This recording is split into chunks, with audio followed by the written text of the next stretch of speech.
whatever the application that we develop, at some point of time, we need to persist the data. Many times we will be using an RDBMS to store the data, where it could be an Oracle database or MySQL, Postgre. It could be any type of database. So I need a service which can give this particular database as an offering. Almost every cloud gives this option. Within AWS, we have a service called Relational Data Service. There I can start any database that I want, and whatever the capacity that I want, I can start from here. Let me get into the services. I do have a service from the database called RDS. I can start any database. Let me say create database. I can choose whatever the database that I want, either Amazon Aurora, MySQL, Maria, Postgre, Oracle, or Microsoft SQL Server. Let me go ahead and choose MySQL Server next. And what type of database that I want, for the production purpose or for development and test purpose. If it is production, it would get deployed into multiple availability zones, so the availability will be very high. I'm going to do it for the test purpose, so I'll go ahead and choose the test and dev environment. Say next, and it will ask me what is the version, the license, and what type of database that I want. I'll go ahead with the small version, which will get 2 GB of RAM and 1 core processor. And the storage type within that, it should be of SSD, and it will get 20 GB of hard disk. And this would cost around $27.12 if I run it for one full month. That is 24/7 for 30 days. If I run, it's going to cost this much. And what is the identifier? Let me say RDS demo. Let me note the name of this particular service for the future use. Let me go ahead and note it down. So the identifier is RDS demo. And what is the master username? RDS demo. Password. So I do have the username, password, and the database identifier defined. Say next. I'll provide the configuration details. I'll make it to land up in the default virtual private cloud. Whether I'm going to access it outside the VPC, in the sense whether I'm going to access it from any other EC2 instance, yes. I'm going ahead and I'll be installing a WordPress blog and use this particular database to store the data. I'll request it to create a new VPC security group. That is how this particular database should be accessed through what port. What's the database name? Give the database name as RDS demo. And the port at which it's going to communicate, 3306, that is the default port. All other values, I'll leave it as default. I don't have any preference of taking the backup, and any monitoring if I want I can enable, or security in terms of how the database should be accessed. All the configurations I can do. The create database. The database should be up and running within few minutes. I can get into the RDS dashboard where I can check what are all the database running. So the database is getting created, and these are all the details about this specific database. Let it get ready. In the meantime, I do have an EC2 instance. What I am going to do, I am going to install PHP and a web server, and I am going to use that particular server to install WordPress blog and connect that particular blog into the RDS. Let me go ahead and install PHP and MySQL driver. Sudo yum install -y. It will not ask for any confirmation. It will go ahead and install PHP and PHP MySQL driver. And I'll go ahead and install the HTTPD server. It is already available, so nothing happened. And I will start this particular service. The service is started. On restart of this particular machine, I wanted this particular service should get started automatically. So the auto start I am enabling for the service HTTPD.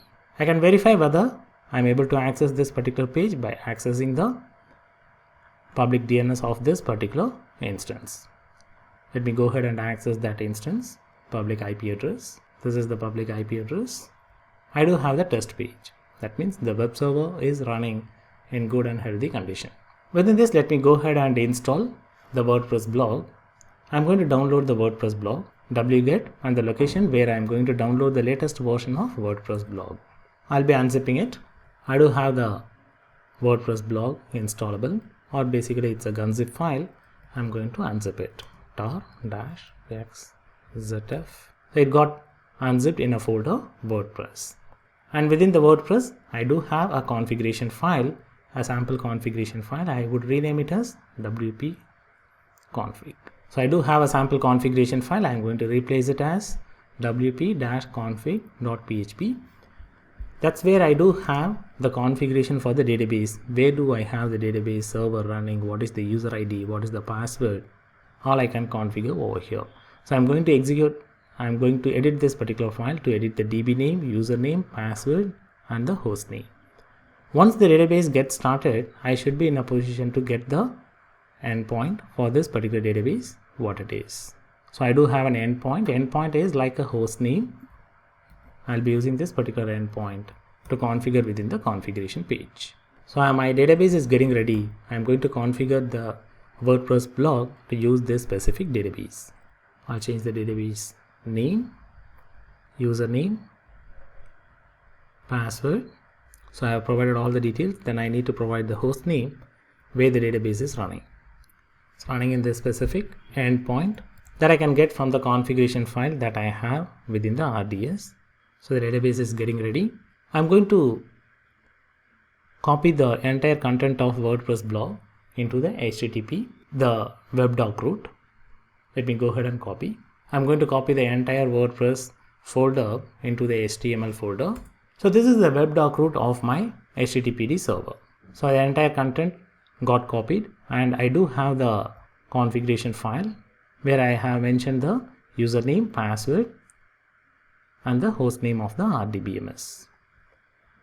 And within the RDS, I do have the configuration on the security group. I'm going to allow the input group. That is, if I get into the security group, my laptop IP address can access it. I'm going to add another role, that is the AWS demo. That means any instance running with this particular security group should be in a position to communicate in the port 3306, or otherwise my EC2 instance will not be in a position to communicate. My EC2 instance is running in this particular security group. So what I am configuring within my RDS, it should allow any instance running with this particular security group, that is the AWS demo, through the port 3306.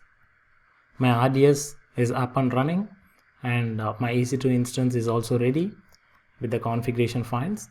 I'm going to access the instance. Let me go ahead and access. It will kickstart the WordPress installation. It will ask for the title. Let me give the title. Let me go ahead and provide my email address. So I have provided the details in terms of what should be the admin user ID, password, the site title, and say install. So the installation is done, and I do have the WordPress blog up and running. I can log into the admin console, do whatever I want, I can do. With this particular stage, I can create an AMI, and I can connect it with the auto scaling group and make this to scale. Whatever the capacity I want, I can make it to scale. So this is a quick demo on how I can leverage the RDS service. The same RDS, in case if I have added my IP address, that is my laptop's or my network IP address, I should be in a position to use it with the different database browsers. Simple example, Hades SQL is a web UI which facilitates me to log into the database. Let me provide the host name, username, and password. I should be in a position to connect to the database and browse the details in terms of what all database available, what are all the data available within it.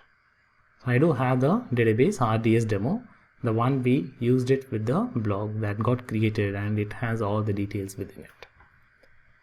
So this is a quick demo on how I can create a relational data service within the cloud, that is AWS, and make use of it.